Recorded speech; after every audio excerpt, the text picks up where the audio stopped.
Hey guys, எல்லாரும் எப்படி இருக்கிறீங்க? ரொம்ப நாள் ஆச்சுல ஒரு கிரைம் த்ரில்லர் இன்வெஸ்டிகேஷன் ஸ்டோரி கேட்டு, அதனால இன்னைக்கு ஒரு கிரைம் ஸ்டோரி பார்த்துடலாமா? நான் உங்க சகி மகேந்திரா. வாங்க இன்னைக்கான வீடியோக்குள்ள போயிடலாம். கோயம்புத்தூர்ல இருக்கிற ரொம்பவே ஃபேமஸான ஒரு காலேஜ். பல டிஸ்ட்ரிக்ட்ல இருந்து, ஏன் பல ஸ்டேட்ல இருந்து கூட இங்க நிறைய ஸ்டூடெண்ட்ஸ் வந்து படிச்சுக்கிட்டு இருக்கிறாங்க. அந்த அளவுக்கு ரொம்பவே ஃபேமஸான ஒரு தனியார் கல்லூரி ஒன்று இருந்துட்டு இருந்துச்சு. ஏறத்தாழ 2 ஏக்கர் பரப்பளவுல கட்டமைக்கப்பட்ட இந்த கட்டடத்துல பொதுவா சொல்லணும்னா நிறைய பேர் ஹாஸ்டல்ல தங்கி தான் படிச்சுட்டு இருந்தாங்க. இந்த காலேஜுக்குன்னு சொல்லிட்டு தனியா ஜென்ஸ் ஹாஸ்டல், லேடிஸ் ஹாஸ்டல் சொல்லிட்டு 2 ஹாஸ்டல்ஸ் இருந்துச்சு. இதுல தான் லேடிஸ் ஹாஸ்டல்ல ரூம் நம்பர் 208ல ஒரு சம்பவம் ஒண்ணு நடக்குது. அது என்னன்னு சொல்லிட்டு பார்த்தோம்னா, ரூம் நம்பர் 208ல இருந்த ஒரு பொண்ணு திடீர்னு மர்மமான முறையில காணாம போயிடுறா. அவ எங்க போனா எப்படி திடீர்னு காணாம போனான்னு சொல்லிட்டு யாருக்குமே ஒண்ணுமே புரியல. ஏன் அவ கூட இருந்த ரூம்மேட்ஸ்க்கே அவ எங்க காணாம போனான்ற விஷயம் கொஞ்சம் கூட தெரியல. இந்த விஷயம் தீயாட்டம் பரவுது. ஒட்டுமொத்த காலேஜுமே கொந்தளிக்க ஆரம்பிக்குது. குறிப்பா சொல்லணும்னா அந்த பொண்ணுடைய பேரண்ட்ஸ் ரொம்பவே கொந்தளிக்கிறாங்க. இப்படிதான் உங்களை நம்பி படிக்க அனுப்புன என்னுடைய பொண்ண அவளுக்கு என்ன ஆகுது என்ன ஆச்சுன்னு கூட தெரியாத அளவுக்கு நீங்க கவனிச்சுப்பீங்களான்னு சொல்லிட்டு காலேஜ் மேலேயே கேஸ் போடுறாங்க அந்த காணாம போன பொண்ணுடைய பேரண்ட்ஸ். அது கோயம்புத்தூர்லயே ரொம்ப ஃபேமஸான ஒரு பிரைவேட் காலேஜ் அப்படின்ற காரணத்தினால இந்த கேஸ் மீடியா அளவுக்கு போது. எப்படியாவது இந்த கேஸை முடிக்கணும்னு சொல்லிட்டு அந்த ஏரியாவுடைய இன்ஸ்பெக்டர் ஹர்ஷவர்தன் கிட்ட இந்த கேஸ் வருது. ஹர்ஷவர்தன் ஒன்னும் நம்ம கதைகள்ல படிக்கிற மாதிரி சாதாரண பேப்பர் ரவுடி எல்லாம் கிடையாது. ஹர்ஷவர்தன் கிட்ட ஒரு கேஸ் வந்துருச்சு அப்படின்னா அது எந்த அளவுக்கு ரொம்ப ட்விஸ்டடான ஒரு கேஸாவே இருந்தாலும் ஹர்ஷவர்தன் அதை முடிக்காம தூங்க மாட்டான். அந்த அளவுக்கு இளமையும் துடிப்பும் தைரியமும் நிறைஞ்ச ஒரு போலீஸ் ஆபீசர் தான் ஹர்ஷவர்தன். அப்படிப்பட்டவன் கிட்ட இந்த காலேஜ் விவகாரம் வந்து சேரும்போது அவனுக்குமே ஒரே குழப்பமா இருந்துச்சு. எந்த ஒரு முகாந்திரமும் இல்லாம அந்த பொண்ணு எப்படி காணாம போயிருப்பா? ஒருவேளை அவளுக்கு லவ் அந்த மாதிரி ஏதாவது இருந்துச்சா? அதனால அவ யார்கிட்டயும் சொல்லாம எங்கேயாவது ஓடி போயிட்டாளா அப்படின்ற கோணத்துல இருந்து, இல்ல அந்த காலேஜ்லயே அவளுக்கு விருப்பம் இல்லாத சில விஷயங்களை செய்ய சொல்ற மாதிரி வேற ஏதாவது நடந்திருக்கா அப்படின்ற அளவுக்கு ஹர்ஷவர்தனுடைய இன்வெஸ்டிகேஷன் ரொம்பவே தீவிரமா இருந்துச்சு. ஹர்ஷவர்தனும் இந்த கேஸ ரொம்ப சீரியஸா எடுத்துக்கிட்டு ஒவ்வொரு நாளுமே அந்த காலேஜ்க்கு வந்து என்ன நடந்திருக்கலாம், எப்படி நடந்திருக்கலாம்னு சொல்லிட்டு எல்லா கோணத்திலையும் விசாரிக்கிறாரு. அப்படி இருக்கிற சமயத்துலதான் அந்த காலேஜ்ல எந்த பொண்ணு ரூம்ல காணாம போனாலோ அந்த பொண்ணுடைய கூட இருந்த இன்னும் சிலருக்கு சில அமானுஷ்யமான விஷயங்கள் நடக்குது. அது என்ன? இப்படி ஹர்ஷவர்தன் தினம் அந்த காலேஜ்க்கு வந்து விசாரிச்சுட்டு போயிட்டு இருந்த சமயத்துலதான் இன்னொரு அதிர்ச்சியான விஷயம் கண்டுபிடிக்கப்பட்டது. ஏறத்தாழ அந்த பொண்ணு காணாம போன 2 வாரம் கழிச்சு அந்த பொண்ணுடைய பிணத்தை அழுகுன நிலைமையில அந்த காலேஜ்ல இருந்து கிட்டத்தட்ட 3 கிலோமீட்டர் தூரத்துல இருக்கிற ஒரு அடர்ந்த காட்டு பகுதியில உடல்ல பல காயங்களோட உடல் சிதிலம் அடைஞ்ச நிலைமையில போலீஸ் கண்டுபிடிக்கிறாங்க. அந்த பெண்ணுடைய பிணத்தை பார்த்து அவங்களுடைய பெத்தவங்க ரொம்பவே மனசொடைஞ்சு போய் கதறி அழறாங்க. இந்த ஒரு கேஸ் எப்படி திசை மாறுதுன்னா, அந்த பொண்ணு யாருக்கும் தெரியாம ராத்திரி சமயத்துல இந்த காட்டு பகுதிக்கு ஏதோ ஒரு காரணத்துக்காக வந்திருக்கா. ஒருவேளை அவளுடைய காதலனையோ இல்ல வேற யாராவதையோ சந்திக்கணும்னு சொல்லிட்டு அவ வந்திருக்கலாம். அப்படி வந்தவளை காட்டுல இருக்கிற புலியோ சிங்கமோ ஏதோ ஒண்ணு தாக்கி அவ கோரமா இறந்து போயிருக்கான்ற மாதிரி இந்த கேஸ் திரும்ப ஆரம்பிக்குது. ஆனா ஹர்ஷவர்தனுடைய மனசுல மட்டும் ஏதோ ஒண்ணு தப்பா இருக்கே அப்படின்ற மாதிரியான உறுத்தல் இருந்துகிட்டே இருக்குது. அந்த காலேஜ் மேனேஜ்மெண்ட்டும் ரொம்பவே பெரிய மேனேஜ்மெண்ட். அதனால பணத்தை கொடுத்து அவங்களுடைய பேரு கெடாத மாதிரி தங்களால எவ்வளவு முடியுமோ அவ்வளவும் அவங்க பாதுகாக்க நினைக்கிறாங்க. ஆனா ஹர்ஷவர்தன் மட்டும் இந்த கேஸை இப்படியே முடிக்காம இன்னும் எனக்கு சில இன்வெஸ்டிகேஷன்ஸ் இருக்குதுன்னு சொல்லிட்டு அந்த காணாம போன பொண்ணுடைய ரூம்மேட்ஸ் கிட்ட சில விஷயங்களை கேக்குறாங்க. அப்போ அந்த ரூம்மேட்ஸ்ல ஒருத்தி அவ கொஞ்ச நாளாவே ஒரு மாதிரி டிப்ரெஸ்டா தான் இருந்தா.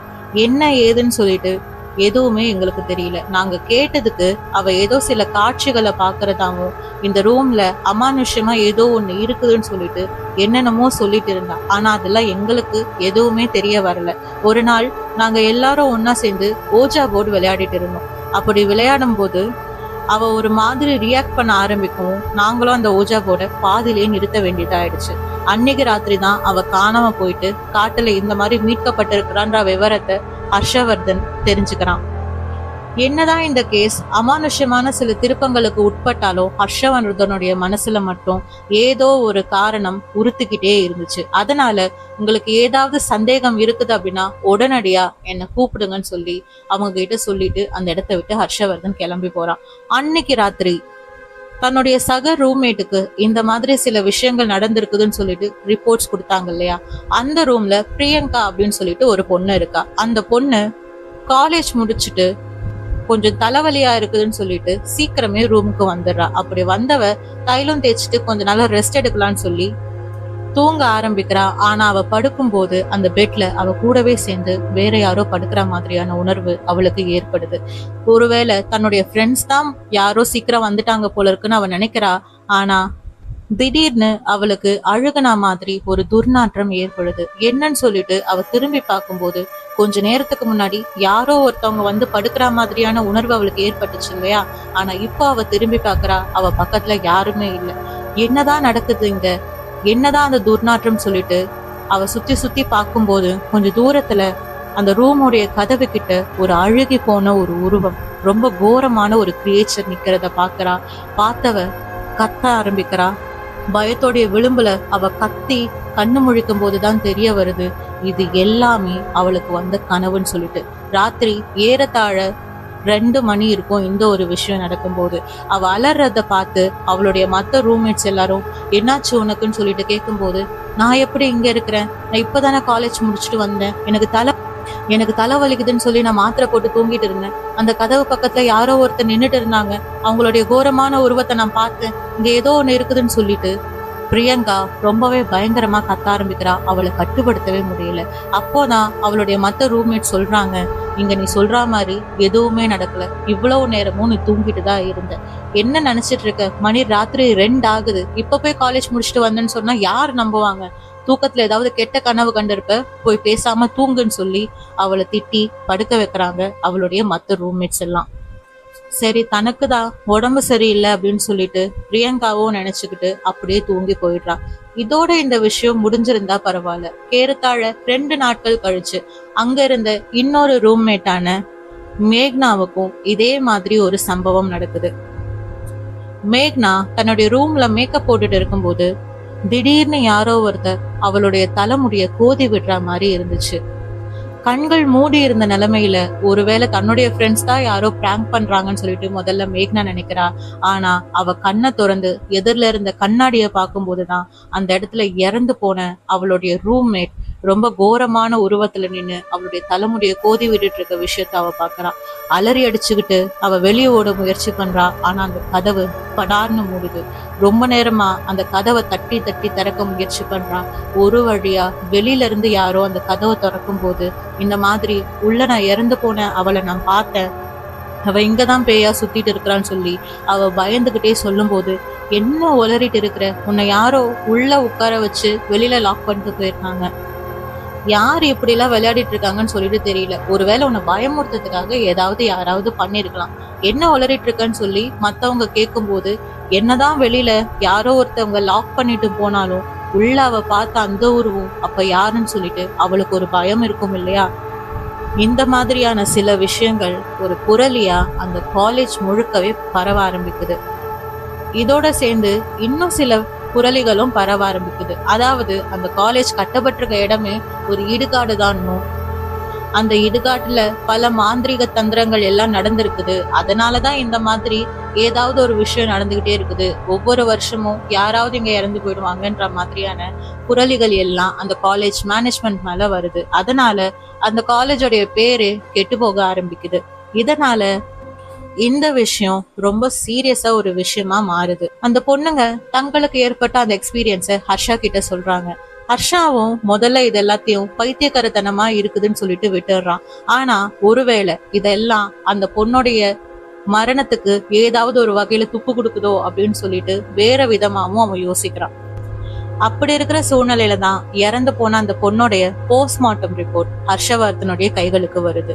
அந்த ரிப்போர்ட்ல அந்த பொண்ணு இறக்கறதுக்கு கொஞ்ச நேரத்துக்கு முன்னாடி ஏதோ ஒரு ஸ்ட்ராங்கான ஒரு ட்ரக்கை எடுத்திருக்கிறா, அதனுடைய விளைவா அவளுக்கு சில ஹாலுசினேஷன்ஸ் ஏற்பட்டிருக்கலாம். அதனுடைய காரணமா தான் அவ இறந்திருக்கா அப்படின்ற ஒரு விஷயம் அவனுக்கு தெரிய வருது. இத கேட்டவனுக்கு பயங்கரமான ஒரு ஷாக் ஏற்படுது. அந்த பொண்ணு ஒரு ட்ரக் அடிக்ட் அப்படின்ற கோணத்துல ஹர்ஷவர்தன் இந்த கேஸை எதிர்பார்க்கவே இல்லை. அப்படி இருந்தவன் அந்த காலேஜ்லயோ இல்ல அந்த பொண்ணுக்கு ரொம்ப க்ளோஸான ஒரு சர்க்கிள்லயோ யாராவது இந்த மாதிரி ட்ரக்ஸை விற்பனை செய்யறாங்களா அப்படின்ற கோணத்துல இந்த கேஸை மூவ் பண்ண ஆரம்பிக்கிறான். ஆனா அவன் விசாரிச்ச வரைக்கும் அந்த பொண்ணு இந்த மாதிரி ட்ரக்ஸ் பழக்கத்துக்கெல்லாம் ஆளாறவ கிடையாது. சொல்ல போனா கிளாஸ் விட்டா ஹாஸ்டல், ஹாஸ்டல் விட்டா கிளாஸ், இந்த மாதிரி தான் அந்த பொண்ணு இருந்திருக்கா. அவளுக்கு சொல்ல போனா ஆண் நண்பர்களோ இல்ல அந்த ரூம்மேட்ஸை தவிர வேற யாராவது நண்பர்களோ யாருமே கிடையாது. அப்படி இருக்கிற பொண்ணுக்கு எப்படி ட்ரக்ஸ் கிடைச்சிருக்கும் அப்படின்ற ஒரு கேள்வி உருவாகுது. அப்போதான் ஹர்ஷவர்தன் அந்த இறந்து போன பொண்ணோட ஒரு ரூம்மேட் அந்த ஹாஸ்பிட்டலுக்கு வந்துட்டு போன விஷயத்த கவனிக்கிறான். அந்த பொண்ணு கிட்ட எதுக்காக நீ இப்போ இந்த ஹாஸ்பிட்டலுக்கு வந்திருக்கேன்னு சொல்லிட்டு அவன் கேள்வி கேட்கும்போது, ஒவ்வொரு 6 மாசத்துக்கும் ஒரு தடவை என்னுடைய பிளட்டை நான் டொனேட் பண்றது எனக்கு வழக்கம், அந்த மாதிரி பிளட் டொனேஷனுக்காக நான் வந்திருக்கேன்னு சொல்லிட்டு அந்த பொண்ணும் சொல்றான். இதை ஒரு குறிப்பா எடுத்துக்கிட்டவன் அந்த ஹாஸ்பிட்டல் மேனேஜ்மெண்ட் கிட்ட பேசி அந்த பொண்ணு கொடுத்த அந்த பிளட் மூலமா அவளுடைய ரிப்போர்ட்ஸையும் வாங்குறான். ஒருவேளை இறந்து போன பொண்ணு ட்ரக் அடிக்டா இருந்திருக்கிறா அப்படின்னா, ஒருவேளை அவ கூட இருந்த ரூம்மேட்ஸும் ட்ரக்ஸ் எடுத்திருக்கிறதுக்கு ஒரு வாய்ப்பு இருக்கும் இல்லையா? அந்த கோணத்துல அவன் விசாரிக்கும் போது இப்போ பிளட் டொனேட் பண்ணிட்டு போன அந்த பொண்ணுடைய ரத்தத்திலையும் ட்ரக்ஸ் இருக்கிறது தெரிய வந்தது. இந்த ரிப்போர்ட்ஸ் எடுத்துட்டு போயிட்டு நேரா அந்த பொண்ணுகிட்டயே, உங்களுடைய ரத்தத்துல ட்ரக்ஸ் இருக்குது, உண்மையை சொல்லுங்க, என்கிட்ட எதையாவது நீங்க மறைக்கிறீங்கன்னா அதனுடைய விளைவுகள் ரொம்பவே மோசமா இருக்கும். நான் சாதாரணமா பேசிட்டு இருக்க மாட்டேன், யாரு உங்களுக்கு இந்த ட்ரக்ஸ் எல்லாத்தையும் சப்ளை பண்ணிட்டு இருக்கான்னு சொல்லி ஹர்ஷவர்தன் கோவமா கேக்குறான். ஆனா அதுக்கு அந்த பொண்ணு, எங்களுக்கு எதுவுமே தெரியாது, நீங்க சொல்லிதான் என்னுடைய ரத்தத்துல ட்ரக்ஸ் இருக்குதுன்ற விஷயமே எனக்கு தெரியும் அப்படின்னு சொல்லிட்டு அழ ஆரம்பிக்கிறா. இந்த விஷயம் அவன் எதிர்பார்க்காதது அவனுக்கு. ஆனா ஏதோ ஒரு சந்தேகம் ஏற்படுது. அதனால அடுத்த 2வது நாள் அந்த காலேஜ்க்கு ரத்த தான விழிப்புணர்வுக்காக யாருக்குமே தெரியாம மறைமுகமா ஒரு கேம்பெயினையே ஹர்ஷவர்தன் ஏற்பாடு பண்றான். இதை ஏற்பாடு பண்ணது ஹர்ஷவர்தன் தான் சொல்லிட்டு யாருக்குமே தெரியாது. அப்படி வந்தவங்க இந்த பிளட் டொனேஷன் பத்தின விழிப்புணர்வுகளை சொல்லிட்டு இருக்கும்போது வாலண்டியரா நிறைய பேரு பிளட் டொனேட் பண்றதுக்கு ஒத்துக்கிறாங்க. ஆனா காலேஜ் மேனேஜ்மெண்ட் இதுக்கு எதிரா இருக்குது. இந்த ஒரு விஷயம் ஹர்ஷவர்தனுக்கு சந்தேகத்தை ஏற்படுத்துது. ஆனா அங்க இருக்கிறவங்க எல்லாம் வாலண்டியர்டாவே ரத்தம் கொடுக்கறாங்க அப்படின்ற காரணத்தினால அவங்களை தாண்டி அந்த மேனேஜ்மெண்டால எதுவுமே பண்ண முடியல. அப்படி கலெக்ட் பண்ணவங்களுடைய ரத்தத்துல இறந்து போன அந்த பொண்ணுடைய ரத்தத்துல கலந்த அதே ட்ரக் இருக்கான்னு சொல்லிட்டு ஹர்ஷவர்தன் பார்க்கும்போது அவன் நினைச்ச மாதிரியே எல்லாருடைய ரத்தத்திலயுமே சொல்லி வச்ச மாதிரி அந்த ஒரு ட்ரக் இருந்திருக்குது. அது மட்டும் இல்லாம எல்லாருடைய ரத்தத்திலயுமே சொல்லி வச்ச மாதிரி ஒரே அளவுல அந்த ட்ரக் இருந்திருக்குது. அவ்வளவுதான், ஹர்ஷவர்தன் கேஸ முடிச்சிட்டான். நேரா அந்த ரிப்போர்ட்ஸ் எல்லாம் எடுத்துட்டு போனவ அந்த பிரின்சிபல் கிட்டயே இதெல்லாம் என்னன்னு சொல்லிட்டு கேட்கும்போது அந்த பிரின்சிபல் உண்மையை ஒத்துக்கிறாரு. அதாவது அந்த காலேஜ் மேனேஜ்மெண்ட் இந்தியாவிலேயே ரொம்ப ஃபேமஸான ஒரு பாராமெடிக்கல் ரிசர்ச் இன்ஸ்டிடியூஷனை வச்சு நடத்திட்டு இருக்கிற ஒரு பிசினஸ் மேனுடையது. அந்த பாராமெடிக்கல் இன்ஸ்டிடியூஷன் தயாரிச்ச ஒரு ரீசெண்டான ஒரு ட்ரக், அத இந்த ஸ்டூடெண்ட்ஸ் மேல அவங்க சோதனை பண்ணியிருக்கிறாங்க. அதுவும் எப்படி அவங்க அதை சோதனை பண்ணிருக்காங்கன்னா, அவங்க தினமும் சாப்பிட்ற சாப்பாட்டுல அந்த ட்ரக்கை ஒரு குறிப்பிட்ட அளவு கலந்து கொடுத்து அதோடைய பக்க விளைவுகள் என்னன்னு சொல்லிட்டு அவங்க சோதிச்சு பார்த்துருக்குறாங்க. இந்த மாதிரி அவங்க பண்ணும்போது நிறைய ஸ்டூடெண்ட்ஸ்க்கு ஹாலுசினேஷன், அதாவது கற்பனையா நிறைய காட்சிகள் தென்பட்டு இருக்குது. அந்த மாதிரி தான் முதல்ல இறந்து போன அந்த பொண்ணுக்கும் இந்த மாதிரி நிறைய காட்சிகள் தென்பட்டு இருக்குது. இந்த விஷயத்த அந்த காலேஜ் மேனேஜ்மெண்ட் நோட் பண்ணுது.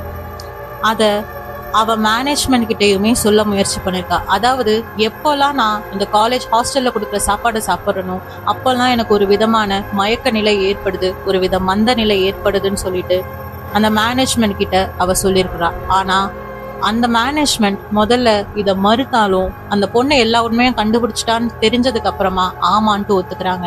ஆனா இந்த விஷயத்த நீ வெளியில யாருக்கிட்டையாவது சொன்னேன்னா உன்னுடைய உயிருக்கே நாங்க உத்தரவாதம் கிடையாதுன்னு சொல்லிட்டு மிரட்டுறாங்க. ஆனா அந்த பொண்ணு இந்த மாதிரி எத்தனை பேருடைய வாழ்க்கை இதுல சம்மந்தப்பட்டிருக்கும்னு சொல்லி நான் நிச்சயமா இதை வெளியில சொல்லுவேன்னு சொல்லிட்டு ரொம்ப பிடிவாதமா இருக்கா. அதனால அந்த பொண்ணை இவங்க தான் ரொம்ப கொடூரமா கொன்னு காலேஜ்ல இருந்து 3 கிலோமீட்டர் தூரத்துல இருக்கிற அந்த காட்டுல ஒரு அனாதையா தூக்கி விசிறி அடிச்சிருக்காங்க. அது மட்டும் இல்லாம காட்டு விலங்குகள் தான் இவ்வளவு கொண்டு இருக்குதுன்னு சொல்லிட்டு கேஸை மூடவும் முயற்சி பண்ணியிருக்காங்க. இந்த எல்லா விஷயத்தையும் அந்த பிரின்சிபல் ஹர்ஷவர்தன் கிட்ட பயந்து போய் சொல்லிட்டான். ஆனா இது எதுக்குமே தான் காரணம் கிடையாது. இது எல்லாமே அந்த எம்டியோடைய வேலை தான். தன்னை எப்படியாவது விட்டுருங்க, இந்த கேஸ்ல என்ன இன்வால்வ் பண்ணாதீங்கன்னு சொல்லிட்டு அந்த பிரின்சிபல் ரொம்பவே கெஞ்சுறாரு. ஹர்ஷவர்தன் கொஞ்ச நேரம் யோசிக்கிறான். அதுக்கப்புறமா அவன் ஒரே ஒரு வார்த்தை தான் சொல்றான். இதுக்கு பின்னாடி யாரு இருக்கிறாங்களோ, எப்பேற்பட்ட கொம்பனே இருந்தாலும் சரி, அவன் ஜெயிலுக்கு போறது உறுதி. இது எல்லாத்துக்கும் காரணமா இருக்கிற நீயும் இப்போ ஜெயிலுக்கு தான் போக போற. ஒருவேளை நீ வேற எந்த கோர்ட்டுக்கு போய் அப்ளை பண்ணி வெளியில வந்தாலும் அதை பத்தி எனக்கு கவலை கிடையாது. ஆனா நீ இப்போ ஜெயிலுக்கு போறது உறுதின்னு சொல்லிட்டு அந்த பிரின்சிபலுடைய கையில விலங்க மாட்டி ஒரு நாய் மாதிரி அவனை தரத்தரன்ட்டு இழுத்து அங்க இருந்து கூட்டிட்டு போனான் ஹர்ஷவர்தன். அத அந்த காலேஜே வேடிக்கை பார்க்குது. ஆனா ஹர்ஷவர்தனுக்கு தெரியாது இது கூட எந்த மாதிரியான ஒரு விளைவுகள் சம்பந்தப்பட்டிருக்குதுன்னு சொல்லிட்டு. அதை எல்லாத்தையும் ஹர்ஷவர்தன் சமாளிப்பான்னு சொல்லிட்டு நாமளும் நம்புவோம். மீண்டும் அடுத்த ஒரு கதையில் சந்திக்கும் வரை விடை பெறுகிறேன்.